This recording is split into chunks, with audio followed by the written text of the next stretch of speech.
Welcome back. This is Kevin Johnson of Leverage Consulting, and this is the next installment of the Organizational Excellence Podcast. Today, we're going to talk about bonus systems, compensation systems, call them whatever you want. It's that thing that incentivizes people to do something that the company needs or wants. And quite honestly, when we earn the bonus, we're giving somebody what they need and want too, right? So this whole podcast was sparked by a conversation I had with a longtime friend, and it kind of brought some things back around that I've seen with other clients and other companies that I've worked with in the past. And what I thought I'd do is bring you some of the main bullet points of things that I look for when we're trying to design or reevaluate a given bonus system. The first thing is relevant, meaning this bonus system is designed in such a way that we have created something that is relevant and meaningful for the company. It's something that we're trying to strive for. This may not sound like rocket science. This may not sound like we're Albert Einstein over here splitting atoms. However, when you back up and look at what some people do when we look at bonus systems, sometimes we're literally just trying to throw money at people to keep them quiet, or we're trying to throw money at people just to make them happy. And I will tell you firsthand, if you design a bonus system that's just, in a sense, designed to keep people quiet or just to satiate them, just to put their complaints on a shelf, it's not going to work. So you have to design a bonus system that's relevant, meaningful, something that's going to motivate someone to do something. So that brings us to the next piece of it, and it's an understandable bonus system.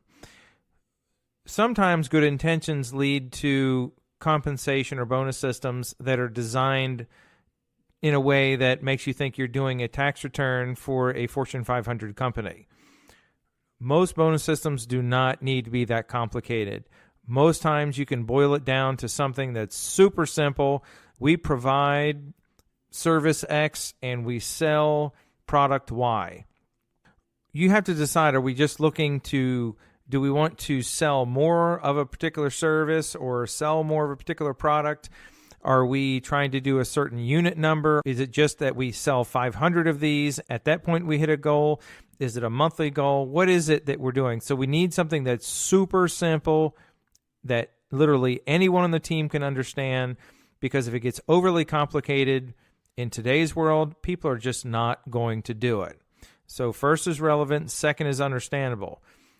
The third one kind of plays into the first, but it's fitting the objectives of the company. So when I'm saying fitting the objectives, I'll go back to my last example with a service and a product. What are we trying to do with this company? Are we looking to heighten the amount of a certain, or just increase the amount of a certain product that we're selling?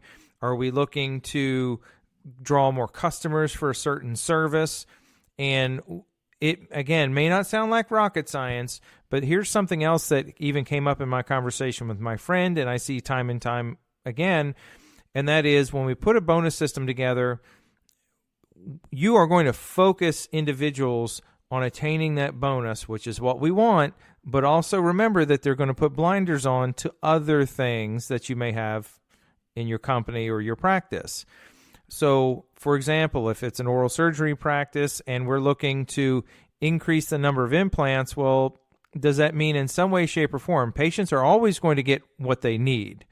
But do we put our blinders on and concentrate on this one thing, and maybe we're not promoting other things within our practice that's going to help us grow? Same thing could be said of dental practices. The same thing could be said for construction companies. The same thing could be said for any type of business out there. So we need to make sure that this fits the long-term objectives for the business. The next thing moving on is that this is something that gets communicated regularly. And this goes back to it being understandable. So if we have something that's understandable, it's something that's fitting our objectives, then if we are communicating it regularly, meaning does it go out once a week? Do we have a thermometer somewhere that we're coloring in periodically? Do we send reports, emails, some type of update so people know where the business or practice stands or where they stand individually? because this, in a sense, is the thing that we're measuring against. We're not trying to beat anyone else. We're trying to better our own performance. And then the last one is reevaluate as needed. Your bonus system that may have worked 2 to 3 years ago might be a complete flop right now. So something that helped us grow 2 years ago, and again, maybe we grew 20, 30%, but if we've grown like that and we've reached a certain glass ceiling or we're plateaued a little bit right now, maybe we need to completely restructure our bonus system. And this goes back to it being relevant and fitting objectives for your business. So we go back and reevaluate. And in my way of looking at things, we really do need to communicate to the team when we launch a bonus system that it's subject to change at any time. We'll always keep people whole. We will never go back on our word just to pull money away from folks.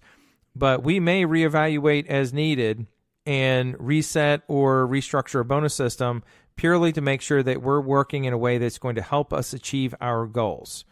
We're really using this as a reward system for people doing what the business needs. So that, in a sense, is the high-level detail and the bullet points that I promised you in the beginning of this podcast. That's what I look to do when I help someone reevaluate or create a bonus system.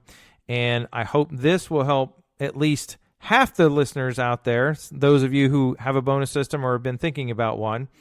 So with that was your Organizational Excellence Podcast today. I've got another really cool topic that I'm going to be recording for you shortly.